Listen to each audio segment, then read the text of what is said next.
પેલા એને એવું કીધું પાયલ ભાભીને કે હું તારી નાની દીકરીને પણ સાચવીશ અને તને પણ આખી જિંદગી રાખીશ, આવું કીધું.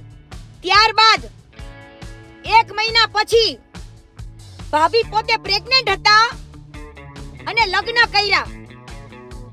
પેટમાં છોકરું હતું અને ફેરા ફર્યા છે ઓ વાલા. ઈ બાઈને પેટમાં મહિના જતા હતા બરાબર, એટલે લગ્ન કર્યા. ત્યારબાદ લગ્ન કર્યા પછી એની નાની છોકરીને રાખવામાં આના ફેમિલીને અને આ ભાઈને જે લખણ છે ને 32 લખણ ખોટો ઠૂઠો એને વાંધો પડ્યો. એટલે સૌ પ્રથમ નાની એવી દીકરીને એની માથી અલગ કરી. નાની એવી દીકરીને એની માથી અલગ કરી અને દીકરીના બાપના ઘરે દીકરીને મૂકી આવ્યા. નાની એવી દીકરીને હવે ભાભીને એવું હતું બિચારાને કે મારે પેલા ઘરે આવું થયું અને બીજા ઘરે આવું, હવે કાઈ વાંધો નહીં, મારા નસીબ કે મને મારી દીકરીથી અલગ કરે છે.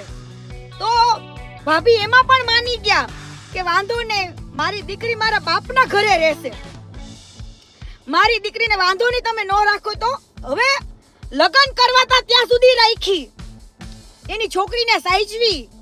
અને પછી આ ભાઈ એવું કીધું કે તારે માર્કેટમાં કહેવાનું નહીં કે તું ડિવોર્સી છું, તારે નાની દીકરી છે, આવું નહીં કહેવાનું, કેમ કે હું તો ફેમસ છું, હું સેલિબ્રિટી છું, એટલે તું આવું બધું મારા ભાઈબંધ મિત્રોને એને ગામમાં કે તું મેરિડ છું તો મારી આબરૂ જાય.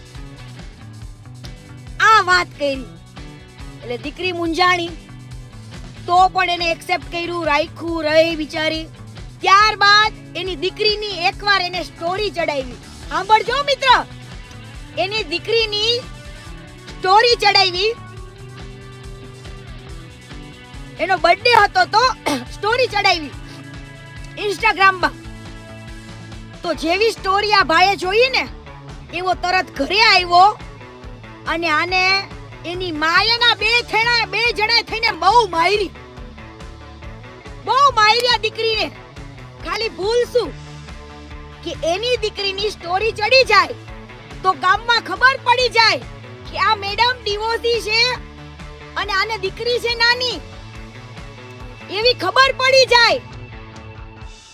પણ ભાઈ એક માની વેદના તો માં જ જાણે કે આજે એની દીકરીથી અલગ તો તમે કરી, પણ તમે એના મન, એના દિલ ને દિમાગથી એની દીકરીને દૂર કરવા માંગતા હતા. પણ મિત્ર કોઈ માં એવી ન હોય કે એના દિલથી દૂર કરી શકે.